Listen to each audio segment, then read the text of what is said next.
आपका पूरा दिन भागदौड़ में गुजर गया। दफ्तर, घर, बच्चे, सड़क की भीड़ भाड़, मोबाइल की सूचनाएं, सबने मिलकर तुम्हारी सारी ताकत चूस ली। अब तुम बिस्तर पर लेटे हो। तकिया नरम लग रहा है, कंबल गरम, आंखें अपने आप बंद होने को हैं। तभी अचानक ख्याल आता है, अरे प्रार्थना तो करनी थी। और हम आधी नींद में बुदबुदाते हैं, हे परमेश्वर, आज का दिन अच्छा रहा, धन्यवाद, कल फिर मिलते हैं, आमीन। बस करवट बदली और सो गए। सुबह उठे तो लगता है, हाँ कल रात प्रार्थना कर ली थी ना। लेकिन सच बताओ, क्या वह सच में प्रार्थना थी या सिर्फ एक थकी हुई आदत? क्या वो छोटे छोटे शब्द सच में परमेश्वर तक पहुँचे या रास्ते में ही नींद ने उन्हें निगल लिया? परमेश्वर हमारे दिल को देखता है, यह हम सब जानते हैं। भजन संहिता 139 में लिखा है कि वो हमारे बैठने उठने, यहाँ तक कि सोचने से पहले हमारे विचारों को जान लेता है। तो फिर क्या फर्क पड़ता है कि हम घुटनों पर हैं या बिस्तर पर लेटे हैं? फर्क पड़ता है मेरे भाई बहनों, बहुत बड़ा फर्क। क्योंकि परमेश्वर को तुम्हारी स्थिति नहीं, तुम्हारी स्थिरता चाहिए। वह नहीं देखता कि तुम्हारा शरीर कहाँ है, वह देखता है कि तुम्हारा मन कहाँ है। अगर बिस्तर पर लेटे भी तुम्हारा हृदय परमेश्वर की उपस्थिति में डूबा हुआ है, तो वह प्रार्थना स्वर्ग को हिला देती है। और अगर घुटनों पर बैठकर भी तुम्हारा मन कल की चिंता, मोबाइल का आखिरी वीडियो या किसी पुरानी लड़ाई में अटका है, तो वह प्रार्थना बस हवा में उड़ जाती है। सोचो, एक पिता अपने बच्चे का इंतजार कर रहा है। शाम हुई, बच्चा घर आया। पिता मुस्कुराते हुए दरवाजे पर खड़े हैं। पूछते हैं, बेटा आज स्कूल में क्या हुआ? कोई नई बात? लेकिन बच्चा बस्ता फेंकता है, मोबाइल निकालता है और कहता है, पापा बहुत थक गया हूँ, कल बात करेंगे, और अपने कमरे में चला जाता है। अगले दिन फिर वही। क्या पिता का दिल नहीं टूटता? परमेश्वर भी हमारा पिता है। वह हर रात हमारा इंतजार करता है। वह नहीं कहता कि घुटनों पर आओ। वो बस इतना चाहता है कि थोड़ी देर उससे बात करो, अपना दिल खोलो, दिन की परेशानियां बताओ, उसकी गोद में सिर रखकर रो लो। लेकिन हम क्या करते हैं? परमेश्वर धन्यवाद, आशीष देना, आमीन, बस, और करवट बदलकर सो जाते हैं। बाइबल में दाऊद राजा भी बिस्तर पर ही परमेश्वर को याद करता था। भजन संहिता 63 के 6 में वह खुद कहता है, जब मैं अपने बिछौने पर तुझे स्मरण करता हूँ और रात के एक एक पहर में तुझ पर ध्यान करता हूँ। दाऊद भी बिस्तर पर था, लेकिन उसका मन जाग रहा था। उसकी आत्मा परमेश्वर में खोई हुई थी। वो सो नहीं रहा था, वो परमेश्वर की उपस्थिति में डूब रहा था। आज हम भी बिस्तर पर हैं, लेकिन हमारा मन कहाँ है? मोबाइल को उंगलियों से ऊपर सरकाने में, कल सुबह की चिंता में, या बस नींद के आगोश में? यही फर्क है। दाऊद की प्रार्थना में आग थी, हमारी प्रार्थना में सिर्फ राख। दो तरह की बिस्तर प्रार्थनाएं होती हैं। पहली, थकी हुई, रस्मी, आत्तन प्रार्थना। बस शब्द, कोई भाव नहीं, कोई गहराई नहीं। दूसरी, टूटे दिल की पुकार, आंसुओं से लिपटी हुई, जिसमें शब्द कम पड़ जाते हैं और आत्मा चीख उठती है। पहली प्रार्थना परमेश्वर तक नहीं पहुंचती। दूसरी प्रार्थना स्वर्ग के दरवाजे खोल देती है। तुम्हारी कौन सी है? एक सच्ची कहानी सुनो। एक बहन थी, हर रात प्रार्थना करती थी, लेकिन एक रात बहुत थक गई। काम, बच्चे, घर, सबने मिलकर उसकी सारी ताकत छीन ली। बिस्तर पर लेटी तो बोलने की हिम्मत नहीं बची, बस रोने लगी। आंसुओं में परमेश्वर से बोली, प्रभु आज कुछ बोल नहीं पाऊंगी, बस तू समझ ले, और रोते रोते सो गई। सुबह सपना देखा, परमेश्वर उसके सामने खड़े थे और मुस्कुराकर कह रहे थे, कल रात तेरे शब्द नहीं आए, तेरे आंसू आए। मैंने उन्हें अपनी बोतल में भर लिया है, भजन संहिता 56:8 कहता है कि परमेश्वर हमारे हर आंसू को गिनता है और अपनी कुप्पी में रखता है। उसे शब्दों की नहीं, सच्चाई की जरूरत है। अब सबसे बड़ा सवाल, परमेश्वर हमारी प्रार्थना क्यों नहीं सुनता? कई बार इसलिए नहीं सुनता क्योंकि हम सच में बोलते ही नहीं, हम सिर्फ शब्द उछालते हैं। यीशु ने साफ कहा था, जब तुम प्रार्थना करो तो बहुत बोलने से यह ना समझो कि तुम सुन लिए जाओगे।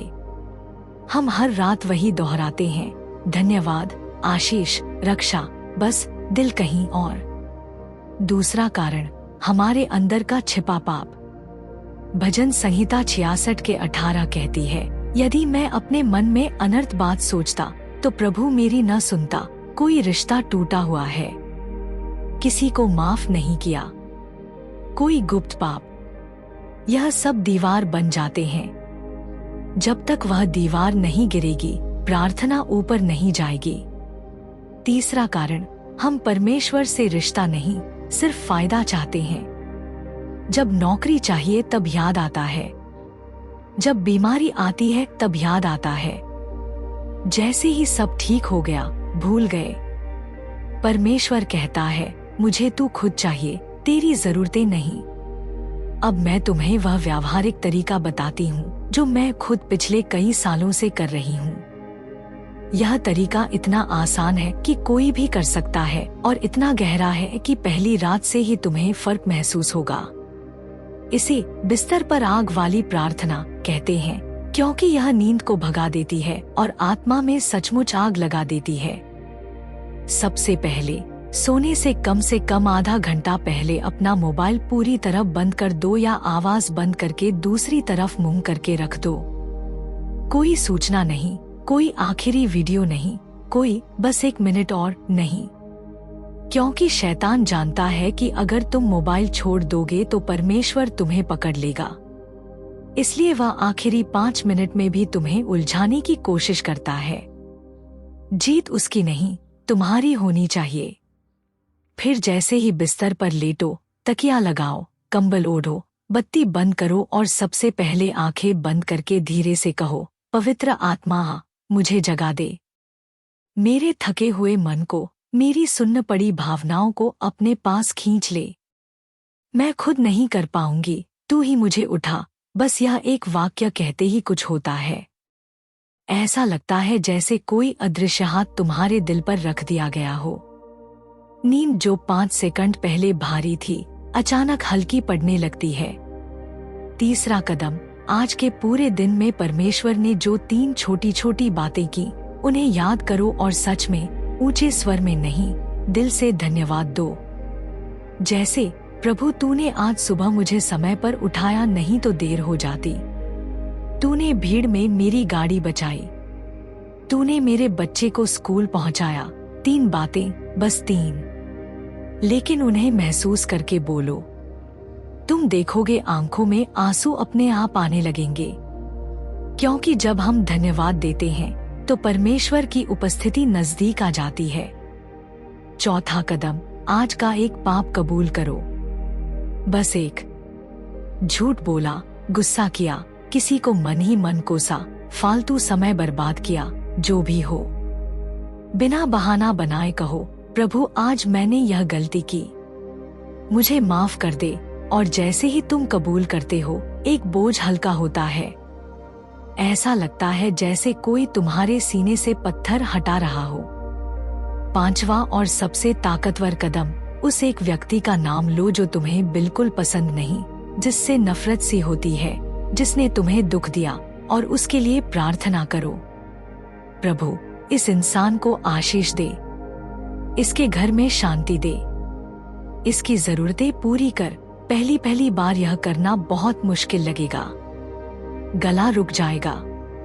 लेकिन जैसे ही तुम यह कहोगे, अचानक तुम्हारे अंदर की कड़वाहट पिघलने लगेगी और परमेश्वर मुस्कुराने लगेगा, क्योंकि तुमने उसके सबसे बड़े नियम को मान लिया, अपने दुश्मनों से प्रेम करो।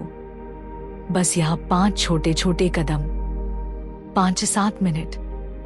लेकिन इन 5 मिनटों में कमाल हो जाता है। नींद भाग जाती है, कमरे की हवा बदल जाती है, कभी अचानक रोना छूट जाता है, कभी हंसी, कभी ऐसा लगता है जैसे कोई तुम्हारे बगल में बैठ गया हो। कभी दिल इतनी तेजी से धड़कने लगता है जैसे पहली बार प्रेम हुआ हो। वह परमेश्वर की उपस्थिति होती है। वह वहीं होता है तुम्हारे बिस्तर के पास। अगर तुम आज रात से यह 5 कदमों वाला तरीका शुरू कर दोगे, सिर्फ 7 दिन, लगातार 7 दिन, बिना एक भी रात छोड़े, तो मैं दावे के साथ कहती हूँ कि 8वें दिन तुम खुद भागे भागे टिप्पणी वाले हिस्से में आकर लिखोगे, बहन, पहले मैं सोचती थी परमेश्वर कहीं बादलों के पार है, आज लगता है वह मेरे तकिए के नीचे, मेरे कंबल के अंदर, मेरी हर सांस में बसता है। तुम्हारी नींद पहले से कहीं ज्यादा गहरी और मीठी हो जाएगी। ऐसी नींद जिसमें सपने भी पवित्र लगने लगेंगे। सुबह जब आँख खुलेगी तो चेहरे पर अपने आप एक हल्की सी मुस्कान होगी, जैसे किसी ने रात भर तुम्हारे माथे पर हाथ फेरा हो। दिन भर एक अजीब सी हिम्मत, एक अनजानी ताकत रहेगी, जैसे कोई तुम्हारे साथ साथ चल रहा हो, हर कदम पर तुम्हारा हाथ थामे हुए हो। और सबसे बड़ी बात, तुम्हारी प्रार्थना के जवाब आने लगेंगे। ऐसे जवाब जिनके बारे में तुमने सोचना तक छोड़ दिया था। कभी अचानक मोबाइल बजेगा जिसकी उम्मीद नहीं थी। कभी वह रिश्ता अपने आप ठीक हो जाएगा। कभी वह बंद दरवाजा खुल जाएगा जिसे तुम महीनों से खटखटा रहे थे। जवाब आएंगे तेजी से, इतनी तेजी से कि तुम खुद हैरान रह जाओगे। और बस मुस्कुरा कर कहोगे, प्रभु यह तूने किया ना। अब सवाल एकदम साफ है। आज रात तुम फिर वही पुरानी, थकी हुई, आधी नींद में धन्यवाद, आशीष देना, आमीन वाली रस्म अदा करके सो जाओगे, या आज पहली बार सच्चे दिल से, टूटे दिल से परमेश्वर से मिलने का साहस करोगे? फैसला सिर्फ तुम्हारा है। परमेश्वर तो सदियों से इंतजार कर रहा है। उसके हाथ अभी भी फैले हुए हैं। उसकी आंखों में अभी भी वही प्यार है जो शुरू से था। वो अभी भी तुम्हारे नाम की पुकार सुनना चाहता है। बस एक छोटा सा कदम तुम्हें उठाना है। आज रात जब बिस्तर पर लेटो तो सिर्फ आमीन बोलकर करवट मत बदलना। धीरे धीरे प्यार भरी आवाज में आंसुओं के साथ कहना, परमेश्वर मैं तुझसे प्रेम करती हूँ, सच्चा प्रेम करती हूँ। मेरे साथ रह, मेरी आत्मा को जगा दे। मैं अब और अकेला नहीं रहना चाहती। आज से मैं पूरी तरह तेरी हूँ। फिर चुप हो जाना, कुछ मत बोलना, बस महसूस करना। और फिर देखना कमाल, वही पुराना बिस्तर स्वर्ग का दरवाजा बन जाएगा। वही तकिया परमेश्वर की गोद बन जाएगा। वही अंधेरा कमरा स्वर्ग की रोशनी से भर जाएगा। और तुम्हारी आत्मा में वह आग लग जाएगी जो कभी नहीं बुझेगी। परमेश्वर तुम्हें आज रात छुए, तुम्हें गले लगाए और तुम्हारी पूरी जिंदगी को हमेशा हमेशा के लिए बदल दे। आज रात उससे मिलना मत भूलना। अगर यह संदेश तुम्हारे दिल को छू गया, अगर आंखें नम हो गईं, अगर कुछ अंदर हिल गया, तो अभी 3 छोटे छोटे काम कर दो। हमारे इस चैनल से जुड़ जाओ ताकि आपके पास ऐसे ही जीवन बदलने वाले संदेश पहुंचते रहें। इस वीडियो को पसंद कर दो क्योंकि तुम्हारा एक प्रयास किसी और थके हुए दिल तक यह जिंदगी बदलने वाला संदेश पहुंचा सकता है। और सबसे जरूरी, अभी इस वीडियो को उस एक इंसान के साथ साझा कर दो जो आजकल प्रार्थना में ठंडा पड़ गया है, क्योंकि हो सकता है आज रात उसकी भी जिंदगी बदल जाए। परमेश्वर तुम्हें बहुत बहुत आशीष दे।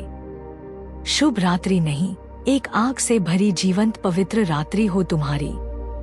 आमीन और आमीन। और हम फिर मिलेंगे अगली वीडियो में। आप सभी को जय यीशु मसीह की।